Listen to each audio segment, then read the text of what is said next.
What's going on, guys? JHK here. What I want to get into today is One Championship's featherweight division. Sitting on top of the division is the champ, of course, Marat Nguyen. Incredible career so far. Still a young guy, still improving, but showing that he is high level, top in the world. 2019, let's go over what he did. In May, he defended his title against the Mongolian former champ, Jadamba. Second round, flying knee knockout, incredible. I think that made ESPN's top 5, which is good for anybody, any athlete, especially a fighter. Then a couple months later, in August, he defended it again against the Japanese sensation Masushima. Same thing, second round knockout, same result, different path to victory. Now, let's go through some of the guys that are coming up in the division that are the contenders or title contenders, if you want to call them, and other guys that are creeping. And I feel like in 2020, they will make a mark.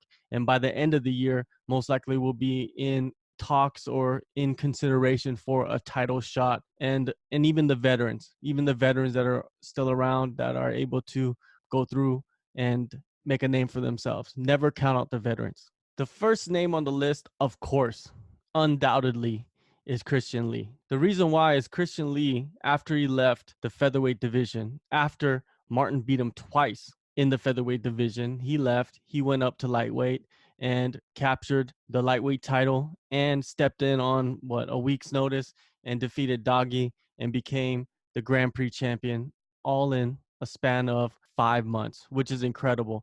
This fight is interesting in many ways. You know, they have history. Christian has lost to him twice, but I feel like a lot of people are calling for it. I believe Martin is interested in it, and Christian's probably interested in it. But if you have this fight, you hold up the lightweight division, which is not fun for any fighter that is competing in a division at all. And the lightweight division is very competitive. There are so many fighters in line to fight for that title, and I feel like this fight is not a fight that you want unless it's on a big stage. And if they do go to, let's say, Hawaii, if they do go to, let's say, Vietnam, I feel like, yes, this is a fight that you could put there, but there are other guys in line for this title shot, and I feel Christian should focus on the lightweight division. And Martin's not going to go up to the lightweight division. He wants to solidify his name in the history books as the greatest featherweight to ever fight for the promotion. That's his goal, man. He wants to be the GOAT of the featherweight division, and he's on his way. So don't expect him to jump up a weight division unless it's for a lot of cash, a lot of money. Okay, now the next guy on the list is, of course, the phenom, prodigy, the strangler, Garry Tonon. He is undefeated in MMA. He is one of the greatest grapplers ever, and now he's on his path to becoming one of the greatest mixed martial artists to ever step in a cage, and that's most likely his goal. He has run through the competition in one championship, and a lot of people are calling for this fight. You know, even Martin is Martin's the kind of a guy that is watching the division, watching all the fighters, watching all the fights, and analyzing and seeing what's going on. And he sees Garry Tonon coming up. He sees Garry Tonon has a big name, and I'm pretty sure Garry Tonon wants to fight for that title. I think on Twitter, Garry Tonon retweeted a video that I put up saying that, you know, one championship, let's get it together.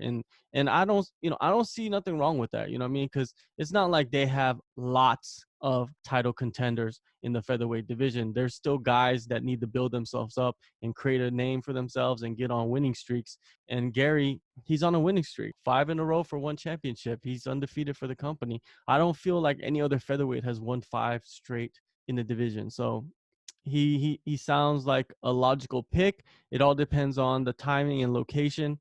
Where would they fight? Hey, if one championship goes to New York City, why not have this fight on there? You know, I don't know exactly when. They're talking about the end of the year. There's still rumors, but if they do it earlier, put Martin Nguyen versus Garry Tonon in NYC as co-main or even a main event. I'm pretty sure it's going to sell a lot. Another name that has come up is the former champion, Marat Gafurov.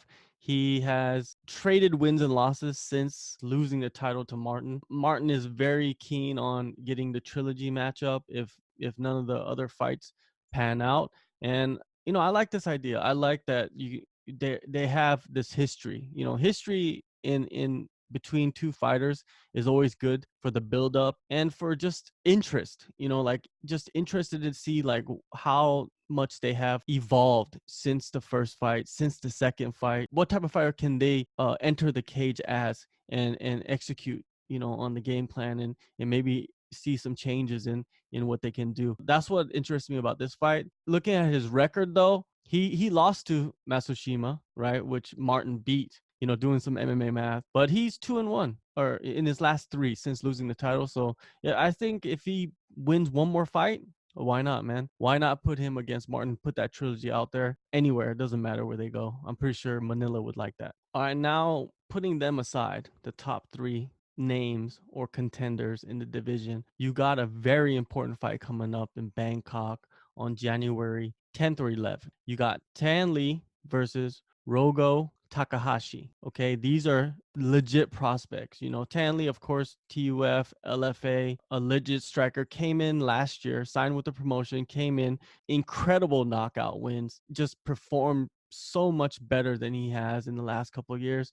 And I think he's found a rebirth at one championship. He's not a spring chicken, so I'm pretty sure he's aiming to get into that title contention real fast. And this fight against Takahashi, I think, will propel him into the title fight. If Takahashi wins, I feel Takahashi gets propelled into the title fight against Martin Nguyen. One thing about Takahashi is not many people know who he is yet. So for name value, it's not really interesting. Tan Lee, name value. There's lots of name value. He's Vietnamese, also Vietnamese American. So if you want to put that fight in the States, Tan Lee wins, I feel like he will get propelled. Takahashi wins, he should get propelled, but he won't.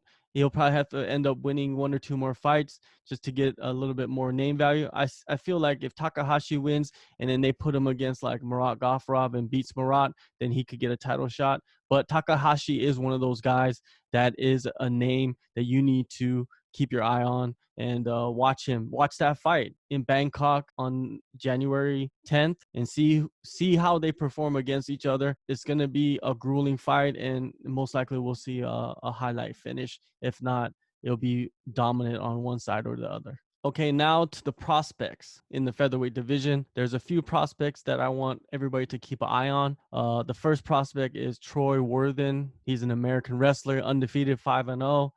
He has had some very dominant performances in 2019, showing great control on the ground, and just ground and pound is incredible.